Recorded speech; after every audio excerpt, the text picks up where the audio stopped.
Nadreen, आप YouTube channel देख रहे हैं। मैं इमरान खान हूँ। सबसे पहले ये तस्वीर आप देख लीजिए।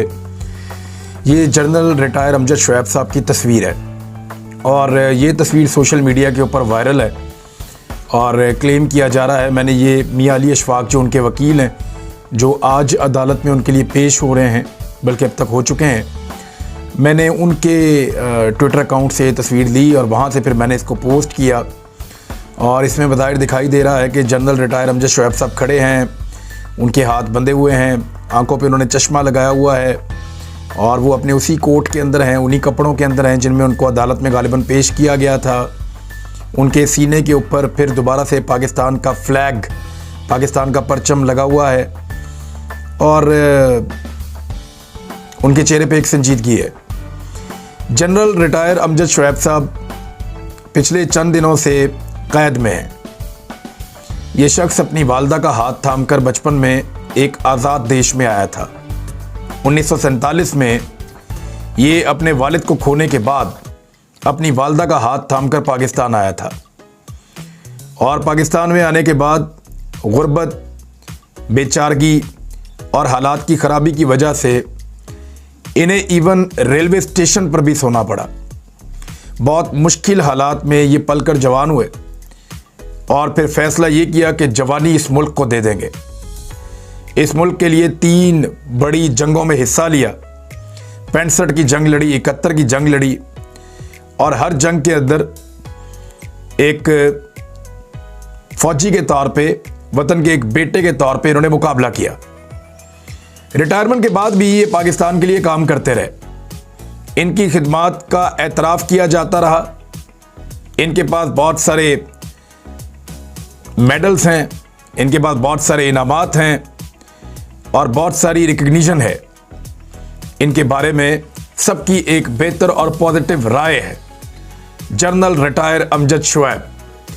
लेकिन जब पाकिस्तान में रिजीम चेंज ऑपरेशन हुआ तो रिजीम चेंज ऑपरेशन के बाद ये उन लोगों में से थे जिनकी राय में इस मरतबा रिजीम चेंज ऑपरेशन ठीक नहीं हुआ। हालांकि इससे पहले जब जब रिजीम चेंज ऑपरेशन हुए तो ये उसके हामी रहे। लेकिन जनरल साहब बड़ी बैलेंस्ड बात किया करते हैं हमेशा और अब इन्हें इनके मौक़िफ़ की वजह से कैद में डाल दिया गया है। बहुत सारे लोगों की पेंशन का मसला रिपोर्ट होता रहा और उसके खौफ की वजह से या उसका खौफ दिलाकर लोगों को चुप रखने की कोशिश की गई। मुख्तलिफ तरीक़ाकार इस्तेमाल किए गए, लेकिन जनरल रिटायर अमजद शुएब जो कि रिटायर फ़ौजियों की तंजीम के सरबराह भी हैं, वो डटे रहे और अपनी बात कहते रहे। उनका अपना एक मौक़िफ़ है। हर आदमी का अपना एक मौक़िफ़ होता है आज़ाद हैसियत में और उसको ये हक हासिल होता है कि वो किसी दूसरे को हिट किए बगैर अपना मौक़िफ़ देता रहे। जनरल साहब ने एक पॉसिबिलिटी के ऊपर बात की थी और एक एग्जाम्पल कोट की थी। मिसाल के तौर पे एक मफरूज़ा उन्होंने बयान किया था मेरे प्रोग्राम में और उन्होंने 3 मरतबा लफ्ज़ अगर का इस्तेमाल किया था। मियां अली अशफाक अब केस लड़ रहे हैं, मैंने उनसे बड़ी डिटेल में उस पर बात की, बड़ी लंबी हमारी बहस हुई तो इस नतीजे पर पहुंचे कि इस केस के अंदर कोई जान नहीं है। सिर्फ बंद करने वालों का मकसद ये है कि इन्हें बंद किया जाए और इनको रोका जाए मौक़िफ़ देने से। लेकिन जनरल साहब अपनी पिछली पेशी पर और इस तस्वीर में खासे पुरअज़्म दिखाई दे रहे हैं। देखते हैं होता क्या है। लेकिन जिस देश के लिए उन्होंने अपनी जवानी, अपना बुढ़ापा कुर्बान किया, आज 80 साल की उम्र में उसी देश में वो शख्स कैद में है और तकलीफ़ का अंदाज़ा हम लोग नहीं कर सकते। वो तो अपनी माँ का हाथ पकड़ के एक आज़ाद देश में आया था। उसका वो आज़ाद देश कहाँ है और वो आज़ादी कहाँ है जिसके लिए वो इतना ट्रैवल करके पाकिस्तान आया था और पाकिस्तान के लिए उसने अपनी पूरी ज़िंदगी दी है। ये तस्वीर पीछा करती रहेगी। मैंने आपसे पहले भी कहा था, मैं आज भी कह रहा हूँ, जनरल रिटायर अमजद शुएब एक बड़े शरीफुन नफ्स इंसान है, बड़े बैलेंस्ड इंसान है। हम जैसे लोगों से गलतियाँ हो जाती हैं, हम जैसे लोग तल्ख हो सकते हैं, हम जैसे लोग कोई बात दुरुस्त और कभी कभी कोई बात गलत भी कर सकते हैं, हमारा मौक़िफ़ इधर उधर भी हो सकता है। लेकिन जनरल साहब बहुत पढ़े लिखे, बड़े नफीस आदमी हैं और उन्होंने तो बड़ी बैलेंस बात की थी। लेकिन और इसके बावजूद कि पाकिस्तान में रिजीम चेंज ऑपरेशन हुआ, लोगों ने जब जब जनरल साहब कोई ये एस्टेब्लिशमेंट की तरफ या ख़ास तौर पे उनके साबिका इदारे की तरफ उंगली उठाई तो उन्होंने इस माहौल में भी दिफा किया अपने इदारे का। हालांकि उनका अपना मौक़िफ़ ये था कि ये रजीम चेंज गलत हुआ है। बहरहाल इस तस्वीर ने बड़ी तकलीफ पहुंचाई पाकिस्तानियों को। इमरान खान साहब ने एक खिताब किया है और इस खिताब में उनकी बॉडी लैंग्वेज बहुत पॉजिटिव थी, बहुत पॉजिटिव। बड़े लंबे अरसे के बाद हमने देखा कि इमरान खान साहब खिताब करते हुए काफ़ी अलग से दिख रहे थे और इत्तलात के मुताबिक उनका प्लस्तर भी खोल दिया गया है। अब वो वॉक कर सकते हैं, कंपेन कर सकते हैं, बाहर निकल सकते हैं। लेकिन कुछ खदशात हैं, वो मैं आपको बता देता हूं, क्योंकि मेरे पास इंटरनली कुछ खबरें हैं, वो आपके साथ शेयर करूंगा। लेकिन पहले आप ये देखेंगे इमरान खान साहब ने क्या कहा, जो इंपॉर्टेंट बातें हैं। उन्होंने कहा ये मुझ पर फिर हमला करेंगे। क्यों करेंगे वो मैं आपको आगे चलकर बताता हूं। लेकिन इमरान खान साहब ने कहा कि मैंने एक टेप रखी हुई है कि कौन लोग मुझे कत्ल करना चाहते हैं। 3 नाम पहले बता चुका हूं। एक उन्होंने कहा डर्टी हैरी, एक उन्होंने कहा शहबाज शरीफ और एक उन्होंने कहा राणा सनाउल्लाह। ये इमरान खान साहब ने कहा। और उन्होंने कहा इसके अलावा 2 लोग और भी हैं जिनके नाम टेप में हैं। इमरान और नवाज शरीफ इसके बारे में आगाह था लंदन के अंदर। फिर तस्नीम के बारे में कहा, तस्नीम कुरैशी नाम का जो आदमी वहाँ पे है, मुझे तो उस पर कोई इतना बिलीव नहीं था उसके मामलात के ऊपर। ख़ास तौर पे जब अरशद शरीफ शहीद पे टॉर्चर वाली स्टोरी उसने बताई तो मुझे यकीन नहीं आया। और वो एक स्टोरी गलत होने से मुझे ऐसा लगता है कि बाकी चीज़ों में भी दम नहीं होगा। लेकिन कुछ चीज़ें तो ऐसी हैं उसके पास और कुछ बातें तो वो ऐसी करता है जो ठीक लगती हैं। उसका बयान रिकॉर्ड भी किया गया था लेकिन फिर गायब कर दिया गया। मुझ पर होने वाले हमले का नवाज शरीफ को पता था। तस्नीम हैदर ने अपना बयान सामने आया, उसने बताया कि मुझे और अरशद शरीफ के कत्ल का प्लान बनाया गया। JIT ने तस्नीम हैदर का बयान रिकॉर्ड किया। निगरान हुकूमत ने न जाने किस मजबूरी में JIT को ख़त्म कर दिया। उन्होंने कहा कि नवाज शरीफ बीमार था तो हुक्म आया, इससे कुछ हुआ तो हमारी हुकूमत जिम्मेदार होगी। मेरा सवाल यह है कि मुझे कुछ हुआ तो कौन जिम्मेदार होगा? जब मैं पेशी के लिए इस्लामाबाद पहुंचा तो पुलिस सिक्योरिटी भाग गई थी। लाहौर हाईकोर्ट में भी ऐसा ही हुआ था। 3 मुख्तलिफ जगहों पर पेश हुआ हूं, पुलिस की कोई सिक्योरिटी नहीं थी। इमरान खान का कहना था कि जिनको मेरी हिफाजत पर लगाया गया उन्हीं से जान को खतरा है। क्या मेरी हिफाजत राणा सनाउल्लाह करेंगे? पुलिस उनके मातहत है। हुकूमत ने हमें क्रश करने की कोशिश की, मुझ पर 74 केसेस बनाए। इमरान खान साहब के अब उनके बकौल 74 केसेस हो चुके हैं इमरान खान साहब के ऊपर। तो ये 74 केसेस कितने होते हैं, यानी तबाही फेर दी है। इतने मुकदमे यानी हर हफ्ते भी एक मुकदमा करें। एक साल के अंदर 52 हफ्ते होते हैं और इमरान खान पे 74 केसेस अभी इस हुकूमत के आए हुए 1 साल नहीं हुआ, यानी हर 5वें दिन एक मुकदमा करती है ये हुकूमत इमरान खान साहब पे। इतनी रफ्तार है इमरान खान साहब के ऊपर मुकदमे करने की। फिर इमरान खान साहब ने कहा कि अपने 1100 अरब के इन्होंने केसेस माफ़ करवा लिए हैं और सुप्रीम कोर्ट के साथ पूरी कौम खड़ी है। उन्होंने सुप्रीम कोर्ट को यकीन दिलाया। आज 1989 और 1998 नहीं है, मुस्लिम लीग नून ने पैसे देकर क्वेटा बेंच खरीदा था। नून लीग ने अदलिया को तकसीम किया। सुप्रीम कोर्ट को यकीन दिलाता हूं, हम सुप्रीम कोर्ट के साथ खड़े हैं। हम चाहते हैं कोई चीज़ गैर आईनी ना हो। आज पाकिस्तान के नौजवानों में शऊर आ चुका है। उन्होंने जब चीफ जस्टिस को भगाया था तब सब चुप करके बैठ गए थे, यानी PMLN ने अटैक किया था ना चीफ जस्टिस ऑफ पाकिस्तान के ऊपर। और आज पाकिस्तान बदल चुका है। तमाम जो सर्वेज आ रहे हैं उनके मुताबिक कौम तहरीक इंसाफ के साथ है। आज सोशल मीडिया का दौर है, सब कुछ एक्सपोज हो जाता है। इमरान खान साहब ने बताया जो सहाफ़ियों के ऊपर जुल्म हुआ, जो पॉलिटिशियंस के ऊपर जुल्म हुआ, स्पेशली अरशद शरीफ शहीद के बारे में उन्होंने बात की।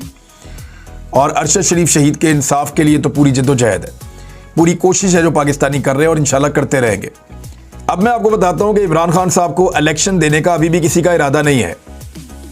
ये खबर आपको मैं पहुंचा देता हूं। सुप्रीम कोर्ट ऑफ पाकिस्तान का फैसला आ चुका है। इलेक्शन कमीशन ने बाकायदा मुरासला लिखने का फैसला किया है कि सिक्योरिटी फराहम की जाए हमें, और इसके अलावा हमें फंड्स फराहम किए जाएं हुकूमत की जानिब से, ताकि हम पंजाब में और खैबर पख्तूनख्वा में इंतखाबात करवा सकें। इलेक्शन कमीशन ने एक तारीख भी बताई थी सुप्रीम कोर्ट ऑफ पाकिस्तान के अंदर, और वो जो तारीख उन्होंने सुप्रीम कोर्ट ऑफ पाकिस्तान के अंदर बताई थी वो थी 25 अप्रैल। 25 अप्रैल तक उन्होंने कहा था हम इंतखाबात करवा सकते हैं, क्योंकि 25 अप्रैल को जो है वो ट्यूसडे है, लेकिन मेरे ख्याल में क्योंकि ईद की छुट्टियां भी यहीं पे आसपास होंगी तो ये भी एक डेट हो सकती है। 29 या 30 अप्रैल भी एक डेट हो सकती है। 29 या 30 अप्रैल मैं आपको इसलिए कह रहा हूं कि सैटरडे और संडे है, यानी हफ्ता और एतवार है, तो उसमें भी हो सकती है। तो इसमें इलेक्शन कमीशन ऑफ पाकिस्तान ने बाकायदा मुरासला लिखने का फैसला किया है और पाकिस्तान तहरीक इंसाफ का जो खैबर पख्तूनख्वा वाला चंक है उन्होंने भरपूर इंतखाबी मुहिम चलाने का फैसला कर लिया है, क्योंकि वहाँ पे एक न्यूट्रल हुकूमत बनी हुई है और वो कंसेंसस के साथ बनी है अपोजिशन और हुकूमत के, तो इसलिए वहाँ पे हालात उतने बुरे नहीं होंगे। लेकिन पंजाब के अंदर हालात बहुत बुरे होंगे। मोहसिन नकवी साहब की पूरी कोशिश हो सकती है कि पीपल्स पार्टी का शेयर बढ़ाया जाए। अगर उनके पास 7 नशिस्तें थी तो उनको 10, 20, 25 जितना वो कर सकते हैं वो करें, और पीएमएलएन का शेयर भी बढ़ाया जाए और पीटीआई के शेयर को कम किया जाए पंजाब के अंदर से। लेकिन जो ग्राउंड रियलिटी है वो ये बता रही है कि पंजाब में जितना जुल्म किया जाएगा उतनी ज़्यादा सीटें पाकिस्तान तहरीक इंसाफ की बढ़ेंगी। अभी जामपुर के इलेक्शन में सारी कोशिशें करने के बावजूद बदतरीन शिकस्त हुई है पीडीएम की सारी जमातों को। बहरहाल अब इंतखाबी निशानात, इलेक्शन आगे बढ़ना है, कैसे बढ़ना है, फिर उम्मीदवारों का इंतखाब, फिर उम्मीदवार जाके कागजात नामजदगी जमा करवाएंगे, वो मंजूर होंगे और ये टाइम इसी में गुजर जाएगा। और इंतखाबात जो हैं वो अब तकरीबन सर के ऊपर खड़े हैं। आने वाले 50 दिनों के अंदर, नहीं तो 60 दिनों के अंदर मैक्सिमम इंतखाबात पाकिस्तान के अंदर हो जाएंगे, इससे ज़्यादा आगे जा नहीं सकते। इमरान खान साहब से कुछ चीज़ें जो हैं वो तवक्को की जा रही है एस्टेब्लिशमेंट की जानिब से, और गाहे बगाहे कुछ चीज़ें उन तक पहुंचती भी हैं। ये वो चीज़ें हैं जिनकी सूरत में इमरान खान साहब को इलेक्शन दिया जा सकता है, और अगर ये चीज़ें इमरान खान साहब नहीं करते तो एस्टेब्लिशमेंट और ये जो इस वक्त पाकिस्तान में हुकूमत है पीडीएम की, ये पूरी कोशिश करेंगे कि इंतखाबात हों ही ना।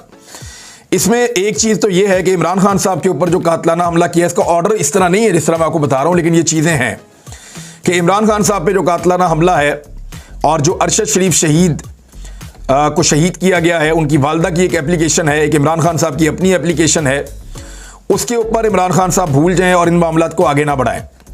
तो शहीद अरशद शरीफ वाला मामला अगर इमरान खान साहब भूल भी जाएंगे तो हम उनको भूलने नहीं देंगे, इंशाल्लाह हम याद दिलाते रहेंगे। इमरान खान साहब के हुकूमत में आने की सूरत में हमारी वाहिद दिलचस्पी ये है कि अरशद शरीफ शहीद का इंसाफ ये वाली हुकूमत तो दे नहीं रही, हो सकता है अगली हुकूमत आने वाली दे दे, और उसको भी हम याद दिलाते रहेंगे ऐसे ही जैसे अभी याद दिलाते हैं।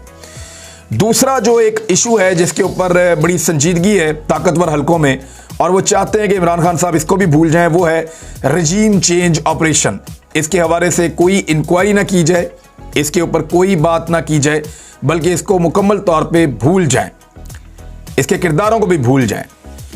यानी अमेरिका, अब लेकिन इमरान खान साहब की सोच थोड़ी सी मुख्तलिफ है इस पे, जो मेरा अंदाजा है वो ये है कि अमेरिका की हद तक तो इमरान खान साहब आगे बढ़ेंगे, और अमेरिका की हद तक तो उनको लगता है कि आगे बढ़ना भी चाहिए, क्योंकि अमेरिका की हद तक जब वो आगे बढ़ेंगे तो अमेरिका के साथ ताल्लुकात भी आगे बढ़ेंगे, दोस्ती के, बराबरी के, तिजारत के, लेकिन गुलामी के नहीं, गुलामी के नहीं। अमेरिका की हद तक वो चाहेंगे कि ताल्लुकात बढ़े, और वो हमेशा ये कहते हैं कि अमेरिका के साथ हम ताल्लुकात और दोस्ती चाहते हैं लेकिन गुलामी हम नहीं कर सकते। लेकिन पाकिस्तान के अंदर ये रास्ता जो रिजीम चेंज का है, जो बार बार होता है, उसको इमरान खान साहब बंद करने की कोशिश करेंगे और इस मामले को पाकिस्तान के अंदर उठाएंगे। नंबर 3, NRO 2 जो है उस पर इमरान खान साहब कोई रिवर्स गियर ना लगाएं।